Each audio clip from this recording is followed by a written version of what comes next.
Assalamualaikum warahmatullahi wabarakatuh. Bismillahirrahmanirrahim. Alhamdulillahirabbil alamin. Wassalatu wassalamu ala sayyidil mursalin nabiyina wa habibina wa syafi'ina Muhammad ibn Abdullah wa ala alihi wa ashabihi wa man ihtada bihadihi wa istanna bisunnatihi ila yaumiddin. Amma ba'd. Qala al-musannif al-imam Abu Hamid al-Ghazali rahimahullah wa nafa'allahu bi'ulumihi fi darain amin.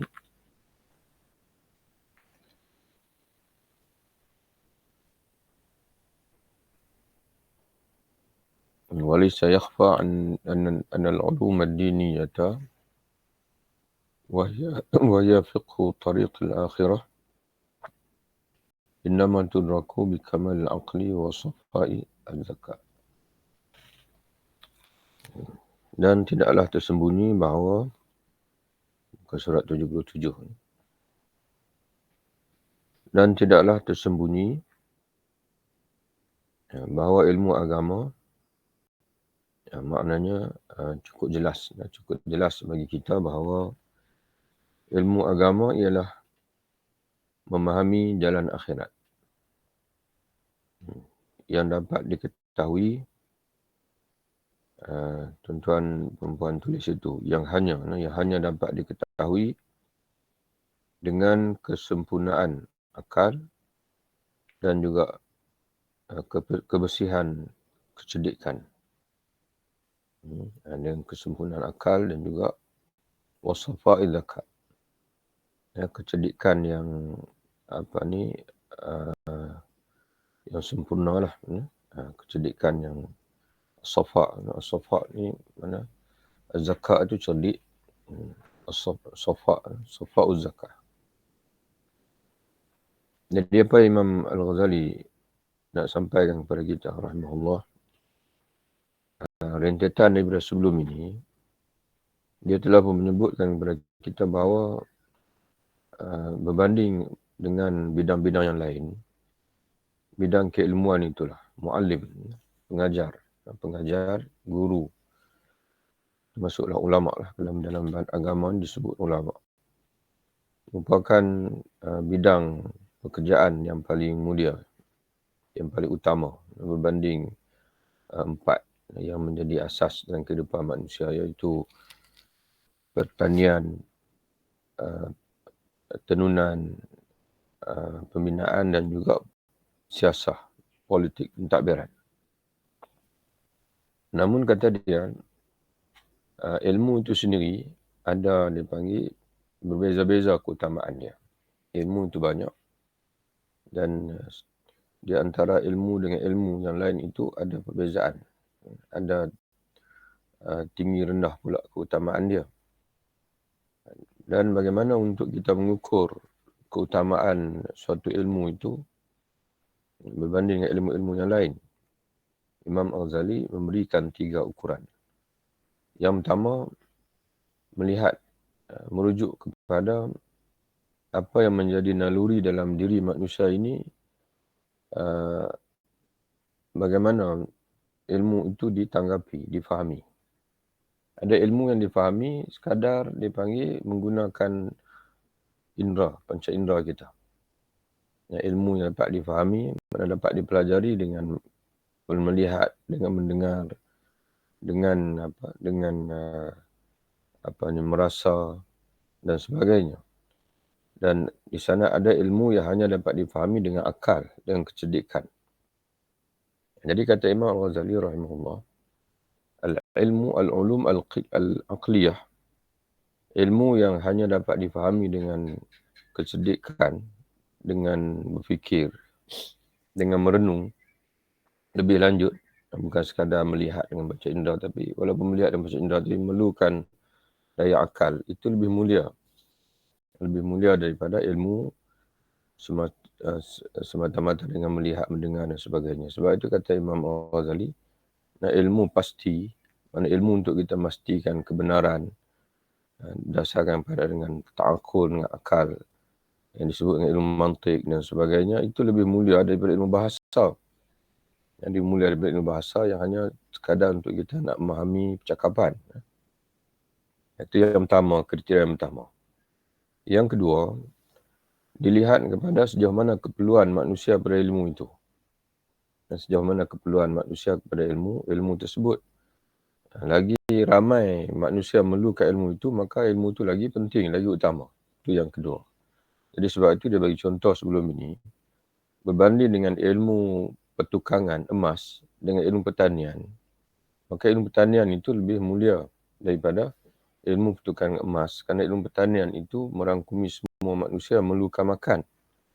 Itu yang kedua. Yang ketiga, melihat kepada tempat ataupun objek yang terlibat dalam ilmu itu. Jadi dia bagi contoh sebelum ni, ilmu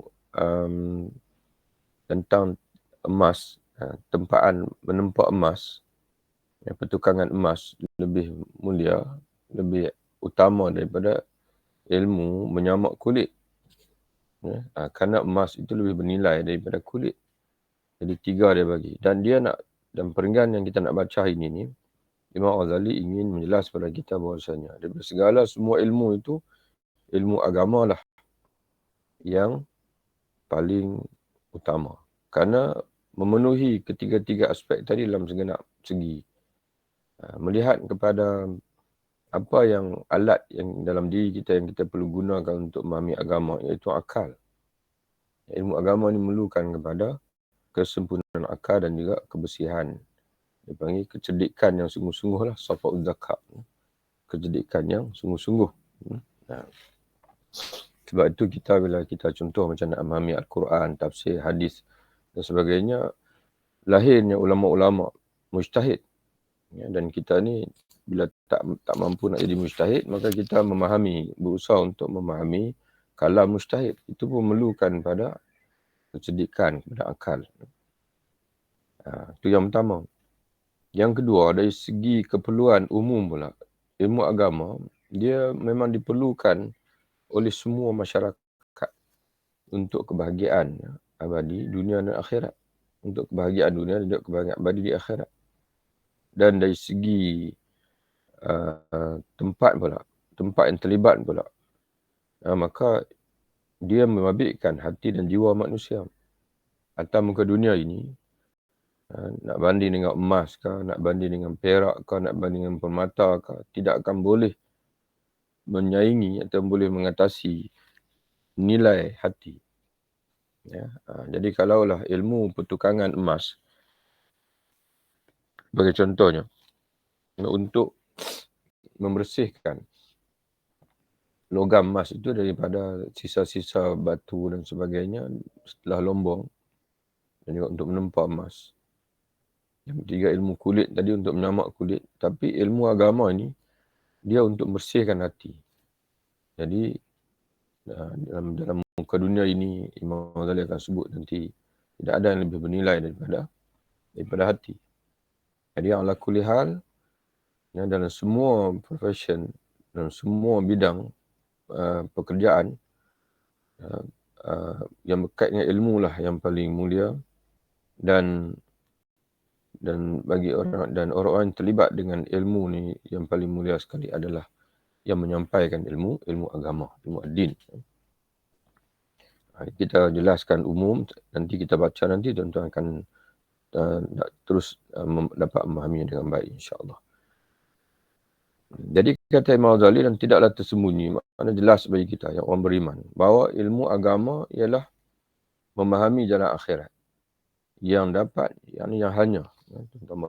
hanya dapat diketahui dengan kesempurnaan akal dan kebersihan kecerdikan. Sebenarnya dengan kecerdikan yang sungguh-sungguh lah. Ataupun orang yang betul-betul cerdik. Dan ini disebut oleh Nabi al-Hadis, al-kayyisu man dana nafsahu wa amila lima ba'dal maut. Orang yang cerdik adalah orang yang sentiasa muhasabah dirinya dan juga beramal untuk kehidupan selepas mati. Kehidupan jangka masa panjang, iaitu kehidupan selepas mati. Akal adalah yang termulia dari sifat-sifat insan, sebagaimana akan diterangkan nanti. Kerana dengan akal, manusia menerima amanah Allah. Tuan-tuan bersekalian, tulis dalam kurungan. Kerana dengan akal, walaupun di sini dia tidak ada dalam teks asal pun, tapi supaya kita sentiasa ingat. Imam Al-Ghazali sendiri pun menyebutkan Islam, akal ini fungsi hati. Akal ni dalam Islam ni dia hati. Jangan akal itu otak. Otak itu pun masih alat. Yang perlu hatta Imam Fakhruddin Al-Razi sendiri pun dan juga mufassir-mufassir yang lain, dan mereka sentiasa mengulang bahawasanya berfikir itu, akal berfikir itu fungsi, dia bukan alat. Akal dalam Quran dia bukan alat, dia Arab dia panggil fungsi hati. Jadi alatnya itu adalah otak. Alatnya adalah otak.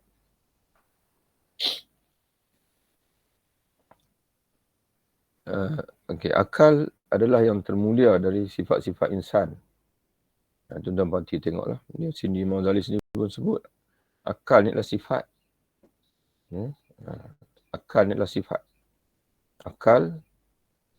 Jadi seolah macam kalau lebih kita nak faham bahasa kita ni adalah berfikirlah. Yang berfikir itu. Bila dia sebut akal itu bukan rujuk pada otak. Dalam bahasa Arab panggil dimagh. Otak ni panggil dimagh.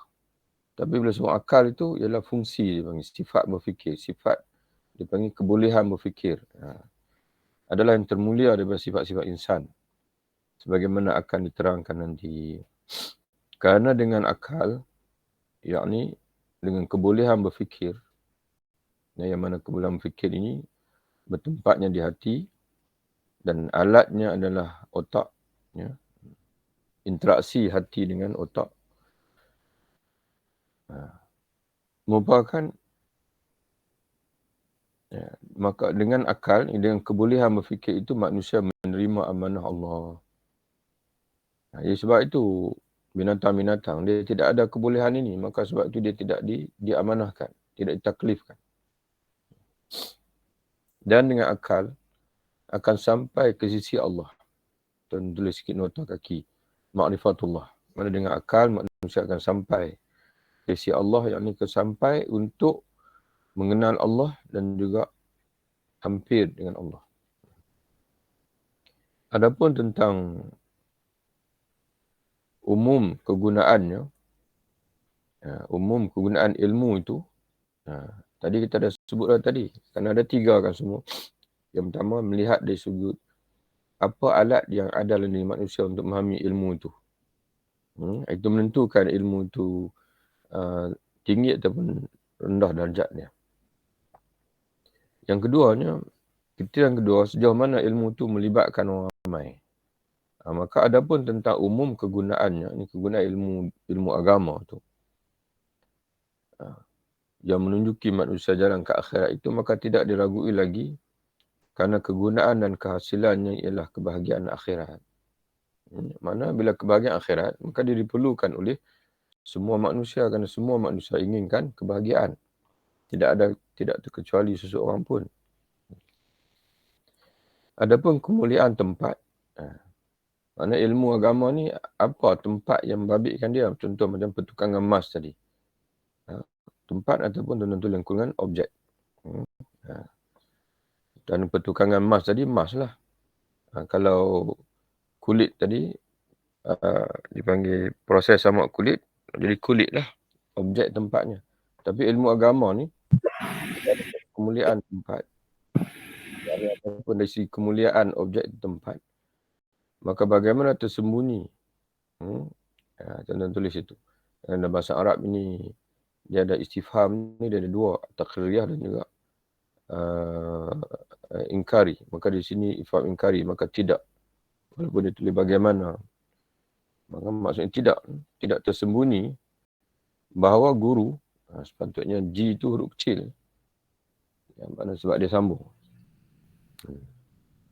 Adapun kemuliaan tempat ataupun objek yang terbabit dalam pengajian ilmu agama ni, maka bagaimana tersembunyi, yakni tidak tersembunyi lagi bahawa guru itu, yakni ulama lah, dalam ilmu agama ni berpengurusan dalam hati dan jiwa manusia.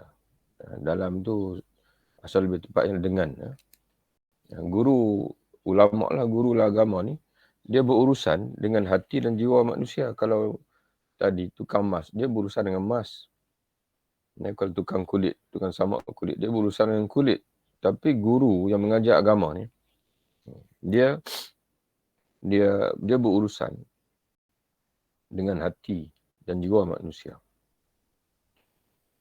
Sejauh mana bernilainya hati dan jiwa manusia ini, ini Imam Ghazali dia sebut, dia kaitkan kita. Kata dia, yang termulia di atas muka bumi ini ialah jenis manusia, bangsa manusia. Atas muka bumi ini, tidak adalah bangsa yang tak jadikan lebih mulia daripada bangsa manusia. Yang termulia daripada bahagian tubuh manusia itu adalah hatinya. Jadi maknanya, atas muka dunia ini, hatilah yang paling mulia. Yang mulia daripada yang mulia. Guru itu bekerja menyempurnakan, yakni membersihkan, menyucikan dan membawakan hati itu mendekati Allah Azza wa Jalla. Mengajarkan ilmu itu dari satu segi adalah ibadat kepada Allah. Itu makna balik pada tadilah, ilmu akhirat, ilmu agama.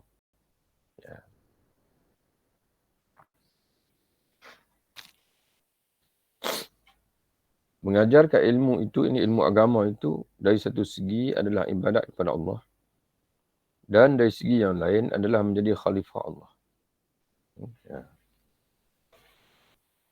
Maknanya ilmu agama ni, dengan hanya mengetahui ilmu agama saja, manusia dapat melaksanakan tugas sebagai khalifah yang di atas muka dunia ini.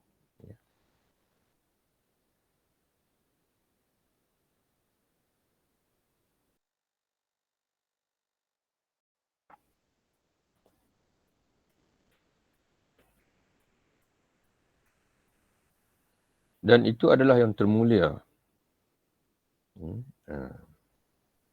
Menjadi khalifah Allah. Tuan-tuan kena tulis sikit dalam kurungan itu supaya kita boleh faham. Dan itu adalah, mana ilmu itu adalah yang termulia. Untuk membolehkan manusia menjadi khalifah Allah.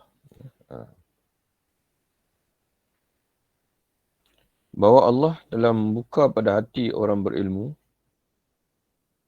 akan pengetahuan yang menjadi sifatnya yang teristimewa.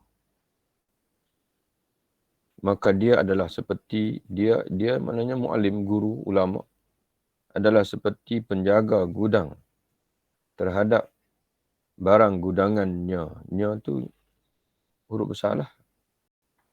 Allah.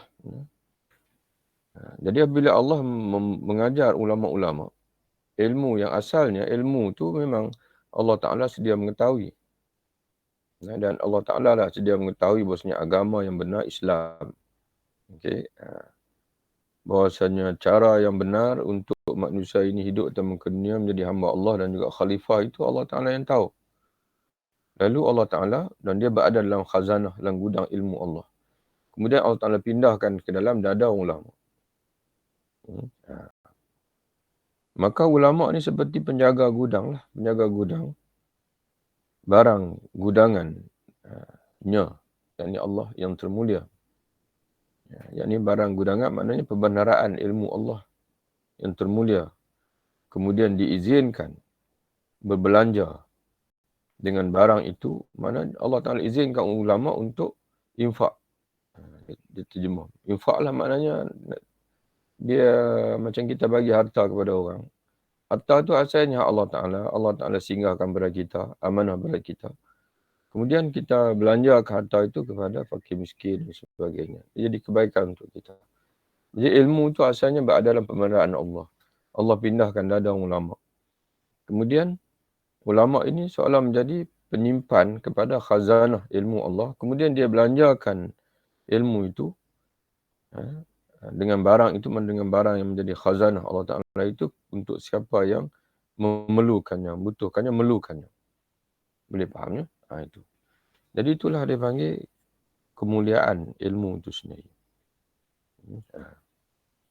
Maka manakah pangkat yang lebih mulia dari menjadi perantara antara Tuhan dan makhluknya? Jadi ulama' ni lah dia panggil warasatul anbiya, pewaris para nabi. Selepas nabi meninggal, mereka lah yang menjadi perantara, menyimpan khazanah Allah, ilmu Allah, kemudian menyampaikan kepada makhluk. Maka manakah pangkat yang lebih mulia dari menjadi perantara antara Tuhan dan makhluknya untuk mendekatkan kepadanya dan membawa mereka ke syurga tempat kediaman yang abadi. Kiranya Allah dengan kemurahannya menjadikan kita di antara ahli syurga. Ini doa Imam Ghazali lah. Amin, kita ucapkan amin insya-Allah. Imam Ghazali menyebutkan ni akhir bab, selesai dah bab ni. Jadi Imam Ghazali ja'alanallahu minhum bikaramih wa sallallahu ala kulli abdin mustafa. Jadi kiranya mudah-mudahan Allah dengan kepemurahannya menjadikan kita di antara ahli syurga dan rahmat Allah kepada semua hamba-Nya yang terpilih. Selesai tuan-tuan sekalian. Bab yang ketiga. Bab yang ketiga ke bab yang berapa ya? Keempat rasanya. Bab yang kalau tengok dalam kitab asal, dia bab yang pertama. Bab yang pertama tu ada tiga fasal. Bab yang pertama ada 3 fasal. 3 atau 4 fasal. Dan sekarang ni masuk bab yang kedua, iaitu jadi sebelum ni kita telah selesai tajuk kelebihan ilmu. Ada kelebihan ilmu, kemudian kelebihan kelebihan belajar, kemudian kelebihan mengajar, dan akhir sekali yang kita baca tu hujah-hujah akal dia panggil, ataupun kelebihan ilmu dan juga mengajar berdasarkan kepada apa yang dia panggil yang dapat difahami oleh akal. Kerana sebelum itu dia Imam Al-Ghazali rahimahullah membawakan kepada kita, mentangkan kepada kita kelebihan ilmu berdasarkan kepada Quran, hadis dan juga asar. Setelah itu agak panjang juga dia cerita kepada kita kelebihan ilmu berdasarkan logik ataupun berdasarkan kepada apa yang difahami oleh akal manusia. Dan yang lebih pentingnya Imam Al-Ghazali mengajar kita bagaimana untuk kita menilai keutamaan ilmu. Itu yang lebih penting. Untuk kita menilai keutamaan ilmu. Jadi lagi banyak orang memerlukan suatu ilmu, maka lagi menilai ilmu tersebut. Dan apabila ilmu itu memerlukan kepada akal, kebolehan berfikir dan sebagainya, maka lagi pentinglah ilmu tersebut. Dan apabila ilmu itu membabitkan sesuatu yang bernilai dalam diri, maka iaitu hati, maka itu lebih utama. Ilmu itu lebih utama berbanding dengan yang lain-lain. Kemudian tajuk yang berikutnya, Al-Babus Tsani, bab yang kedua, mengenal ilmu terpuji dan tercela. Bahagian-bahagiannya dan hukum-hukumnya. Jadi contohnya macam ilmu sihir, itu ilmu tercela. Ilmu sihir. Dan sebagai ilmu falsafah, Imam Al-Ghazali masuk dalam ilmu yang tercela. Sebab itu Imam Al-Ghazali dalam falsafah itu, dia memilih contoh macam ilmu mantik. Imam Ghazali dia ambil. Yang bahkan Imam Ghazali dalam kitabnya Al-Mustasfa, Usul Fiqh, dia letakkan mantik sebagai keutamaan, sebagai jalan untuk memahami usul fiqh dengan baik. Tapi ilmu falsafah yang lain, yang berkait dengan alam, Imam Al-Ghazali dia tolak. Kerana bagi dia, di antaranya ahli falsafah ini, mereka mengungkapkan satu ungkapan seolah-olah menyamakan alam ini dengan sifat Allah, iaitu qadim. Ahli falsafah Ibn Sina, Al-Farabi dan sebagainya, mereka menganggap bahasanya alam ini adalah qadim. Alam ni sedia ada, sedia wujud. Tapi tuan-tuan sekalian kena ingat, walaupun tak ada kaitan lah dengan pengajian kita ni, kita jangan faham qadim itu semata-mata dengan maksud ilmu kalam itu. Iaitu qadim ni makna sedia ada. Sedia ada di segi kewujudan. Sedia ada di segi kewujudan. Itu mustahil lah. Yang sedia ada itu hanya Allah Ta'ala saja. Tapi ahli falsafah dia tak maksudkan itu. Ahli falsafah dia tetap dari segi kejadian. Alam tidak qadim. Itu ahli falsafah. Mana sepakat dia tu. Segi kejadian, alam tidak qadim. Dia diciptakan, dia makhluk Allah. Maka tidak nafikan alam ni makhluk Allah. Tapi kata mereka, qadim dalam ilmu Allah. Alam ni qadim. Mana alam ni sebelum dijadikan, dia sudah pun diketahui oleh Allah. Sedia ada dalam ilmu Allah. Itu yang dengan kita bermudah-mudah. Walaupun, jadi yang sesat tu apa dia? Sesat tu adalah perkataan. Perkataan mereka guna tu tak betul. Yang alam tu qadim. Jadi orang gambarkan seolah macam dia sedia ada. Bukan dicipta. Dan mereka perlu menjelaskan pula kepada orang awam. Kami maksud gini-gini. Jadi itu yang diketik oleh Al-Ghazali. Jadi perkataan alam qadim itu tak sepatutnya digunakan begitu. Tapi pemahaman mereka itu jelas. Alam, tanya ahli falsafah Islam, kerana mereka Muslim. Maka tetap dijadikan. Tetapi dia qadim, sedia ada dalam ilmu Allah Ta'ala. Itu jangan kita mudah-mudah pula nak menghukum ahli-ahli falsafah Islam sebagai kafir dan sebagainya. Kerana kita peringatkan itu, kerana ada orang yang dia sebut begitu, dia berani sebut Al-Farabi maknanya kafir, Ibn Sina kafir, tak boleh. Kita, sebab tu alim ulama dulu, dia paling jauh, dia sebut pun sesat. Dia tidak sebut kafir. Dia sebut sesat. Kerana kafir ini seolah-olah macam kita menafikan ada di kalangan orang Islam, mudah kita menafikan dia untuk menjadi ahli syurga. Kerana kafir ni akan kekal dalam neraka. Jadi Imam Ghazali akan mengajar kita macam mana nak bezakan ilmu yang terpuji dan ilmu tercela.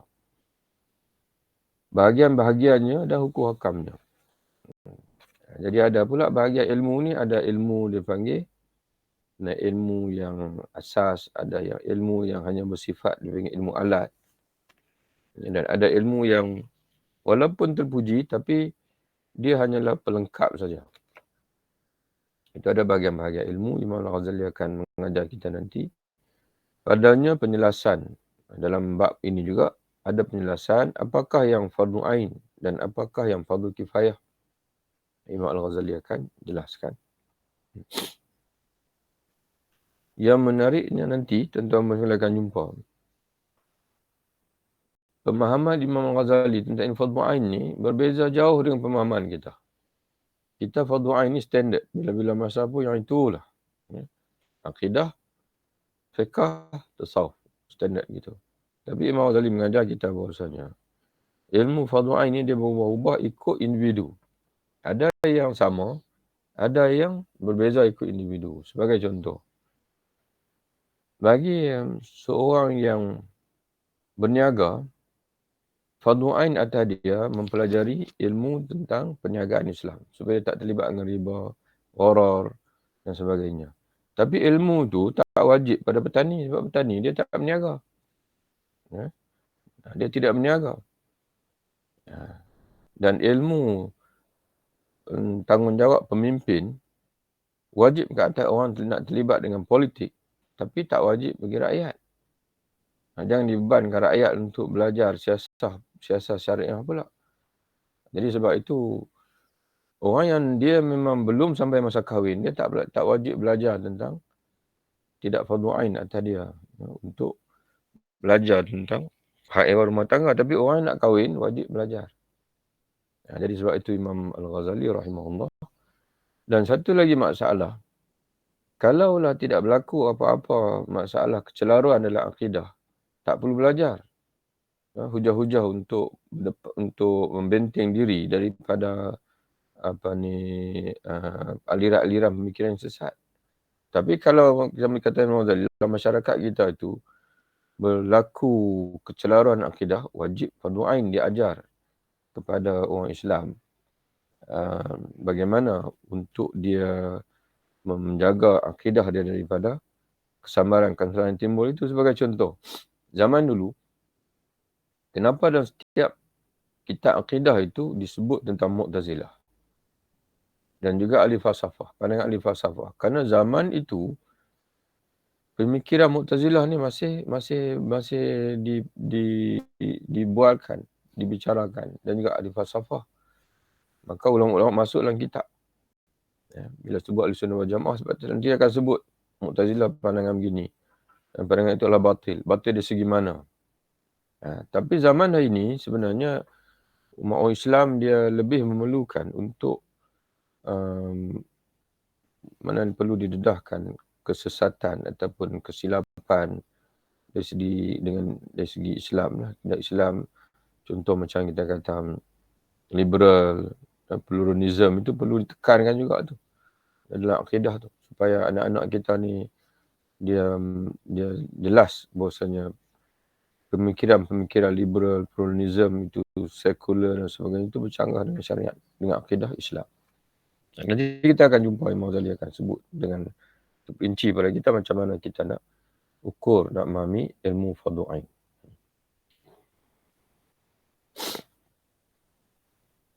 Penjelasan, terdapat juga dalam bab ini, kata dia penjelasan bahawa kedudukan ilmu kalam dan ilmu fikih adalah ilmu agama.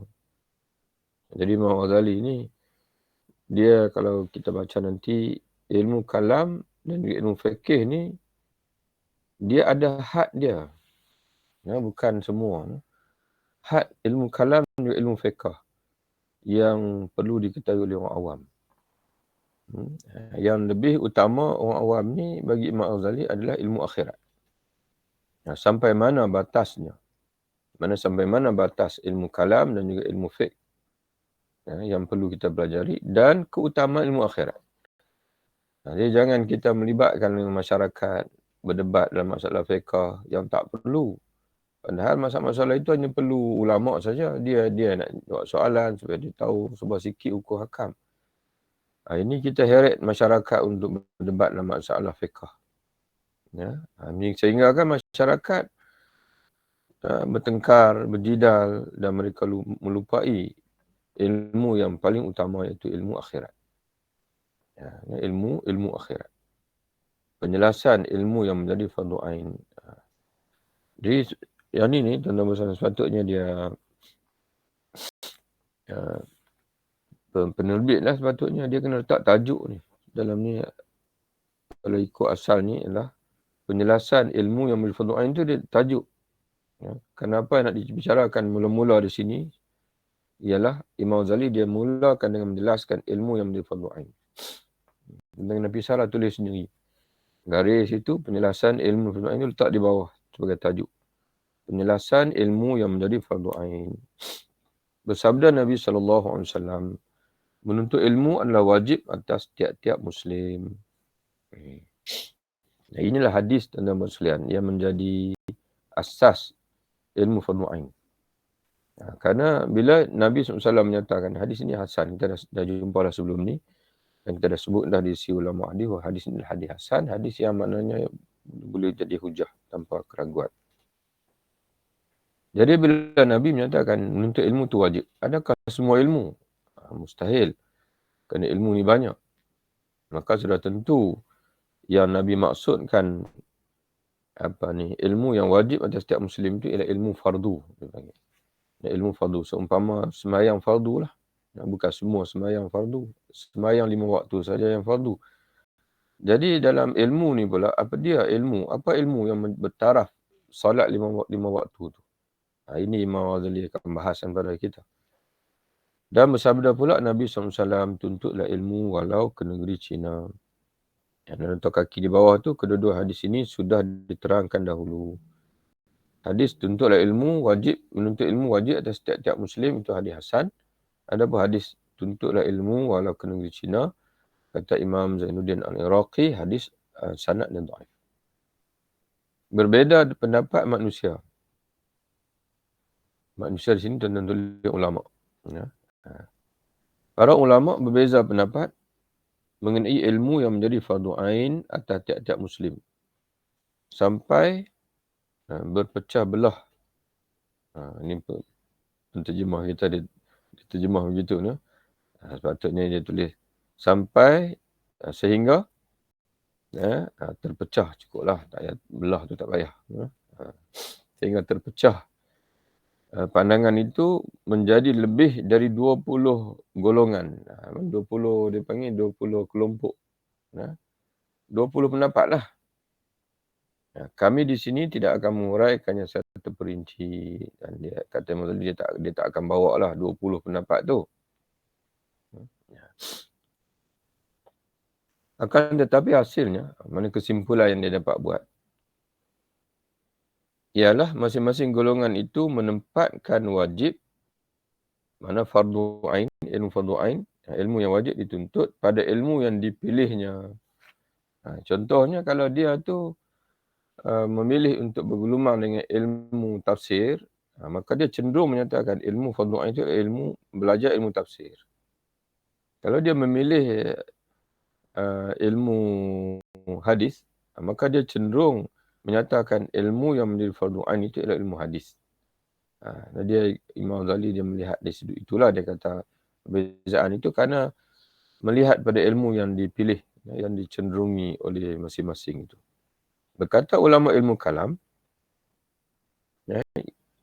ialah ilmu kalam yang wajib.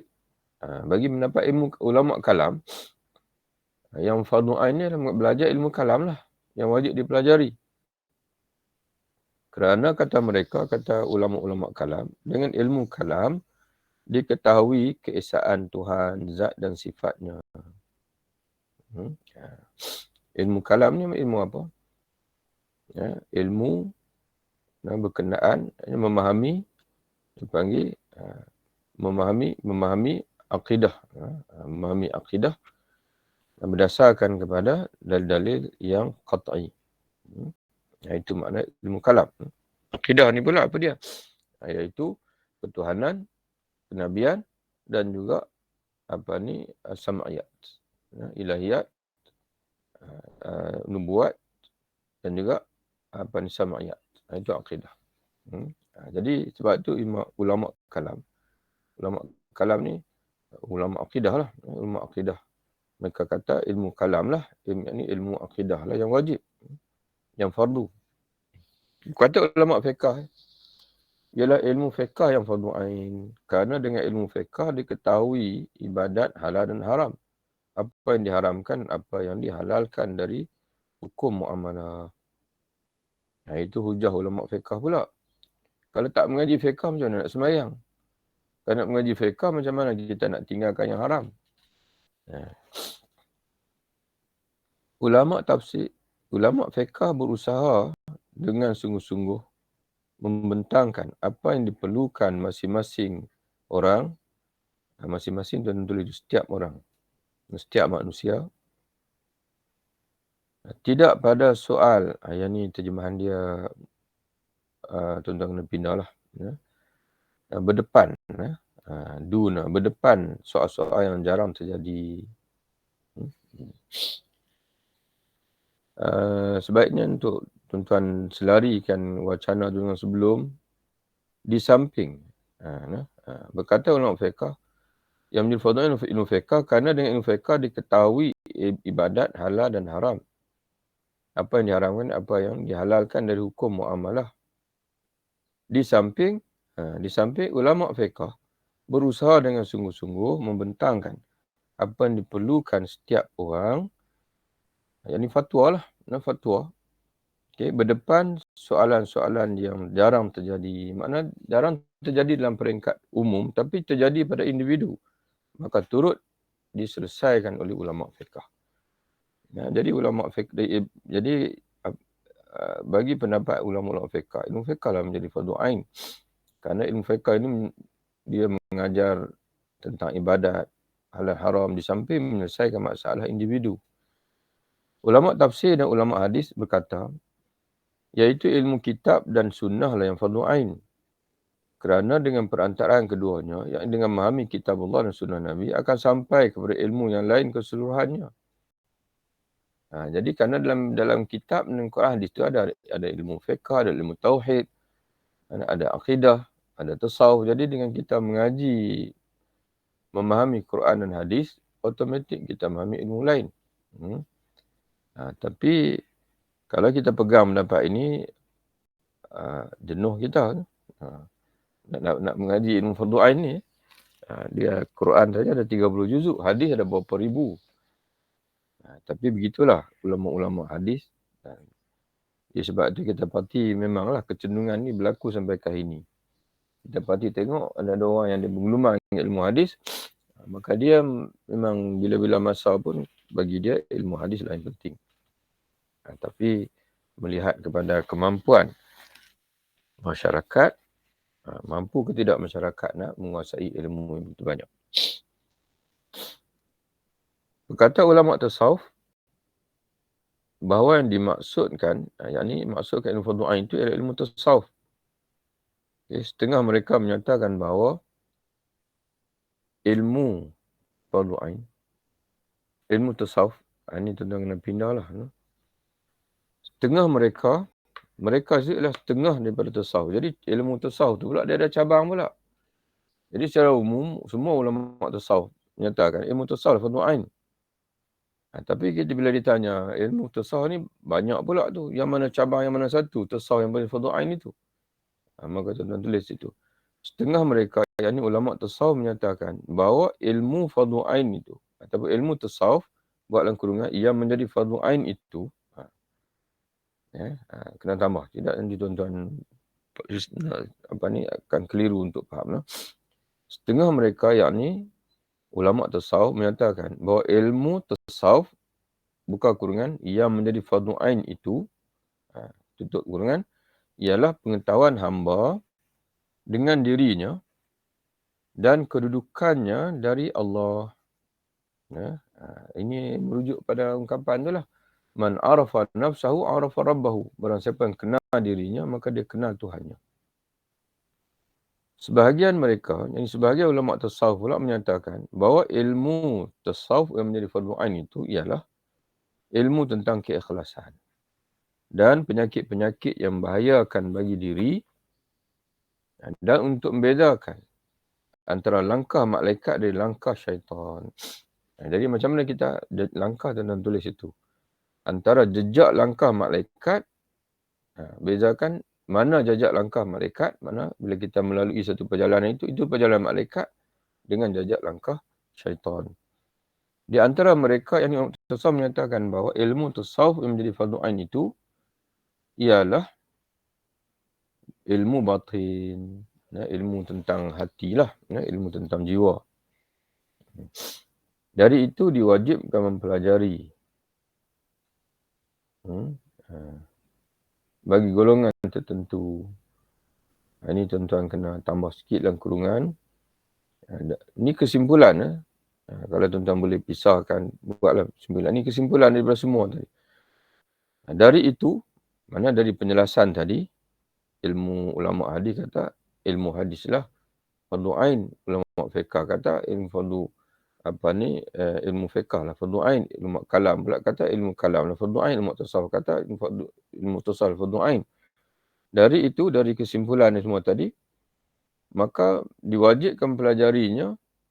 Bagi itu tentang ubah mengikut golongan tertentu. Di mana mereka ahli untuk ilmu itu. Dari itu disimpulkan diwajibkan pelajarinya mengikut kefahaman golongan-golongan tertentu tadi. Di mana mereka ahli tentang ilmu itu.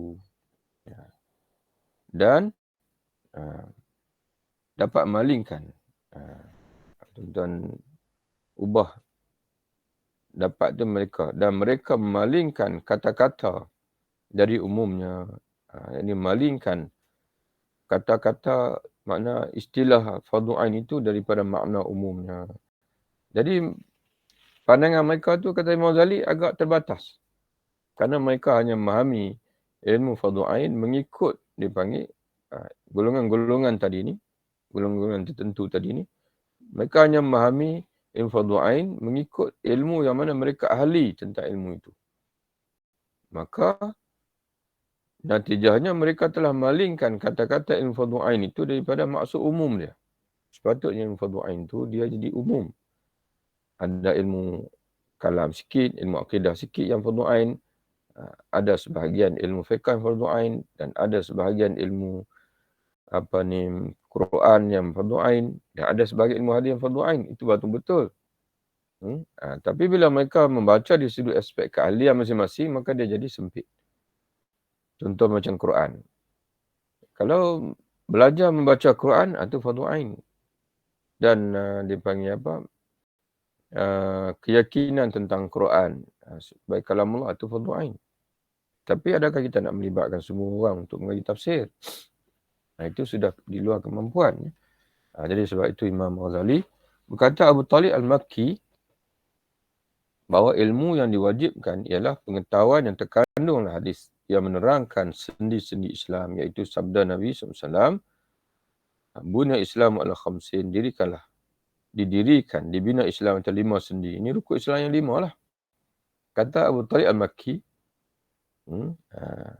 dalam kitabnya Qutul Qulub, dan Imam Al-Ghazali pun banyak dia menakal juga Abu Talib Al-Makki ni. Dan kitab dia ada terjemahan, tuan-tuan boleh cari. Qutul makanan hati. Qutul Qulub, Abu Talib Al-Makki. Dia kata ilmu yang wajib, ilmu fardhu ain itu ialah ilmu rukun Islam yang 5 tu. Ilmu tentang sembahyang, ilmu tentang kalimah syahadah, ilmu tentang sembahyang, dan ilmu tentang zakat, puasa dan haji. Kerana yang wajib adalah yang 5 itulah, maka wajiblah mengetahui cara mengerjakannya dan betapa kewajipan, sejauh mana kewajipannya itu. Jadi tuan-tuan tanda tamat situ. Kerana selepas ini Imam Ghazali akan menjelaskan pandangan dia sendiri apa sebenarnya ilmu fardhu ain. Kita berhenti situ. Hari ini kita berhenti di situ insya-Allah. Imam Ghazali akan menjelaskan selepas ini apa pandangan dia yang tersendiri. Pandangan yang tersendiri, khulasah dia, kesimpulan dia dan tentang ilmu fardhu ain. Wallahu a'lam bishawab.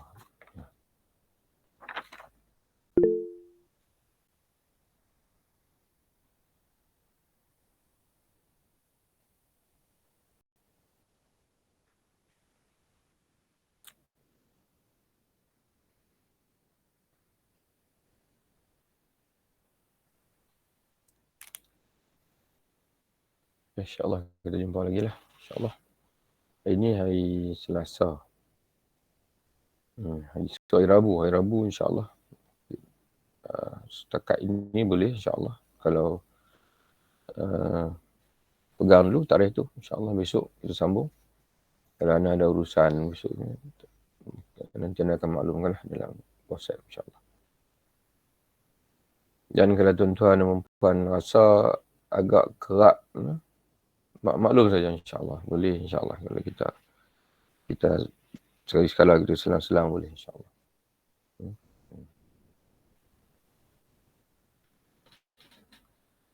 Ya Ustaz, terima kasih. Jazakallahu khair Ustaz. Assalamualaikum.